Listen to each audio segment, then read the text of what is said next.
श्री परमात्मने नमः। ॐ श्री परमात्मने नमः।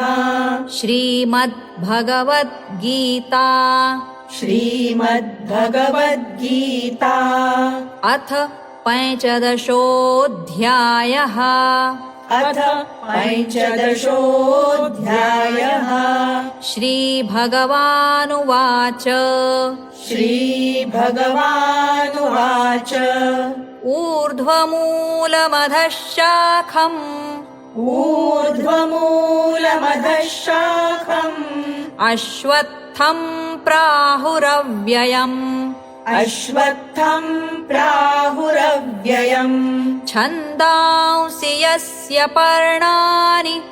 छन्दांसि यस्य पर्णानि यस्तं वेद स वेदवित् यस्तं वेद स वेदवित् अधश्चोर्ध्वं प्रसृतास्तस्य शाखा अधश्चोर्ध्वं प्रसृतास्तस्य शाखा गुणप्रवृद्धा विषयप्रवालाः गुणप्रवृद्धा विषयप्रवालाः अधश्च मूलान्यनुसन्ततानि अधश्च मूलान्यनुसन्ततानि कर्मानुबन्धीनि मनुष्यलोके कर्मानुबन्धीनि मनुष्यलोके न रूपमस्येह तथोपलभ्यते न रूपमस्येह तथोपलभ्यते नान्तो न चादिर्न च सम्प्रतिष्ठा नान्तो न चादिर्न च सम्प्रतिष्ठा अश्वत्थमेनं सुविरूढमूलम् अश्वत्थमेनं सुविरूढमूलम् असङ्गशस्त्रेण दृढेन चित्वा असङ्गशस्त्रेण दृढेन चित्वा ततः पदं तत्परिमार्गितव्यै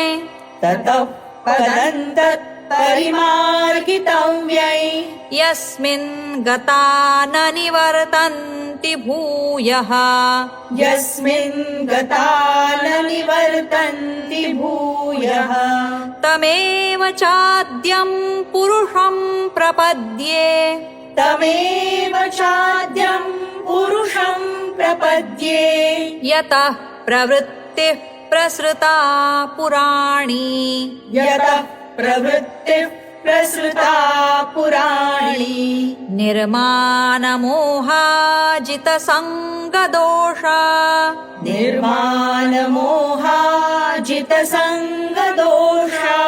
अध्यात्मनित्या विनिवृत्तकामाः अध्यात्मनित्या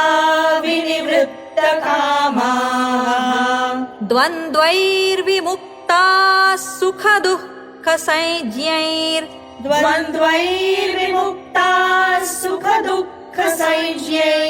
गच्छन्त्यमूढाः पदमव्ययम् तत् गच्छन्त्यमूढाः पदमव्ययम् तत् न तद्भासयते सूर्यो न तद्भासयते सूर्यो न शशाङ्को न पावकः न शशाङ्को न पावकः यद्गत्वा न निवर्तन्ते यद्गत्वा न निवर्तन्ते तद्धाम परमं मम तद्धाम परमं मम ममैवांशो जीवलोके ममैवांशो जीवलोके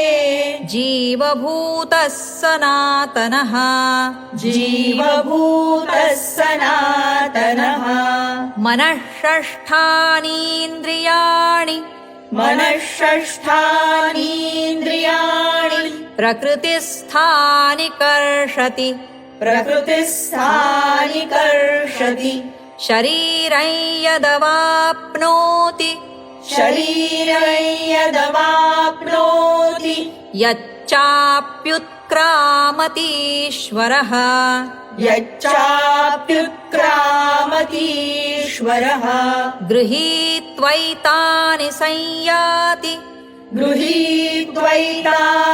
संयाति वायुर्गन्धानि वाशयात् वायुर्गन्धानि वाशयात् श्रोत्रं चक्षुस्पर्शनं च श्रोत्रं चक्षुस्पर्शनं च रसनं घ्राणमेव च रसनं घ्राणमेव च अधिष्ठाय मनश्चायं अधिष्ठाय मनश्चायं विषयानुपसेवते विषयानुपसेवते उत्क्रामन्तं स्थितं वापि उत्क्रामन्तं स्थितं वापि भुञ्जानं वा गुणान्वितम् भुञ्जानं वा गुणान्वितम् विमूढा नानुपश्यन्ति विमूढानानुपश्यन्ति पश्यन्ति ज्ञानचक्षुषः पश्यन्ति ज्ञानचक्षुषः यतन्तो योगिनश्चैनम् यतन्तो योगिनश्चैनम् पश्यन्त्यात्मन्यवस्थितम् पश्यन्त्यात्मन्यवस्थितम् यतन्तोऽप्यकृतात्मानो यतन्तोऽप्यकृतात्मानो नैनं पश्यन्त्यचेतसः नैनं पश्यन्त्यचेतसः यदादित्यगतं तेजो यदादित्यगतं तेजो जगद्भासयतेऽखिलम् जगद्भासयतेऽखिलम् यच्चन्द्रमसि यच्चाग्नौ यच्चन्द्रमसि यच्चाग्नौ तत्तेजो विद्धि मामकम् तत्तेजो विद्धि मामकम् गामाविश्य च भूतानि गामाविश्य च भूतानि धारयाम्यहमोजसा धारयाम्यहमोजसा पुष्णामि चौषधीः सर्वास् पुष्णामि चौषधीः सर्वाः सोमो भूत्वा रसात्मकः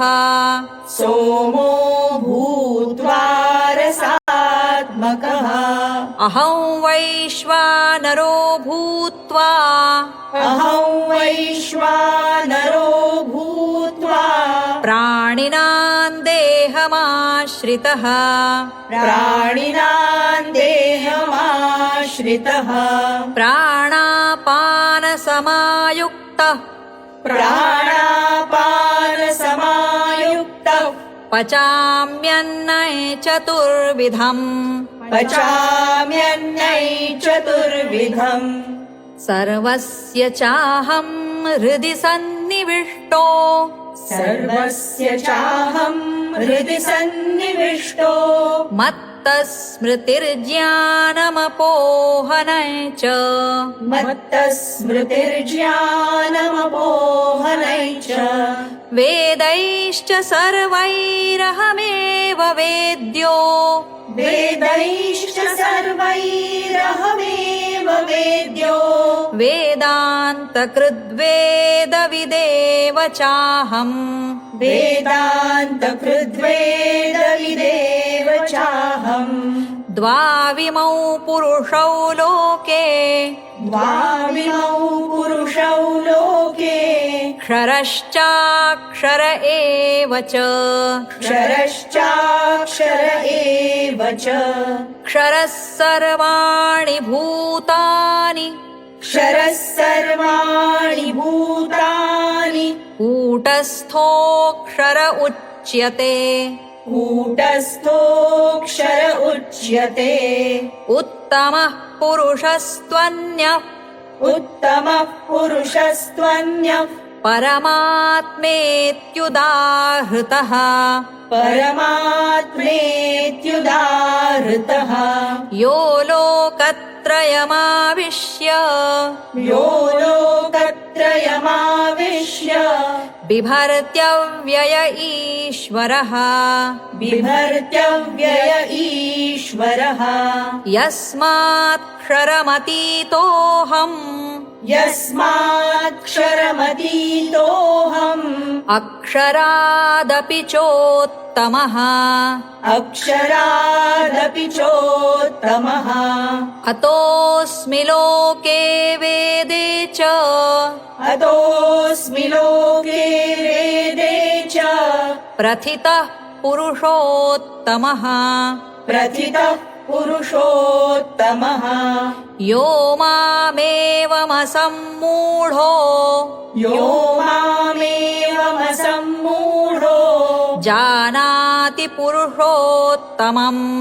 जानाति पुरुषोत्तमम् स सर्वविद् भजति माम् स सर्वविद् भजति माम् सर्वभावेन भारत सर्वभावेन भारत इति गुह्यतमम् शास्त्रम् इति गुह्यतमम् शास्त्रम् इदमुक्तम् मया नघ इदमुक्तम् मया नघ एतद्बुद्ध्वा बुद्धिमान् स्यात् एतद्बुद्ध्वा बुद्धिमान् स्यात् कृतकृत्यश्च भारत कृतकृत्यश्च भारत ॐ तत्सदिति श्रीमद्भगवद्गीतासु ॐ तत्सदिति श्रीमद्भगवद्गीतासु उपनिषत्सु ब्रह्मविद्यायां उपनिषत्सु ब्रह्मविद्यायां योगशास्त्रे श्रीकृष्णार्जुनसंवादे योगशास्त्रे श्रीकृष्णार्जुनसंवादे पुरुषोत्तमयोगो नाम पञ्चदशोऽध्यायः पुरुषोत्तमयोगो नाम पञ्चदशोऽध्यायः ॐ श्रीकृष्णार्पणमस्तु ॐ श्रीकृष्णार्पणमस्तु हरये नमः हरये नमः हरये नमः हरये नमः हरये नमः हरये नमः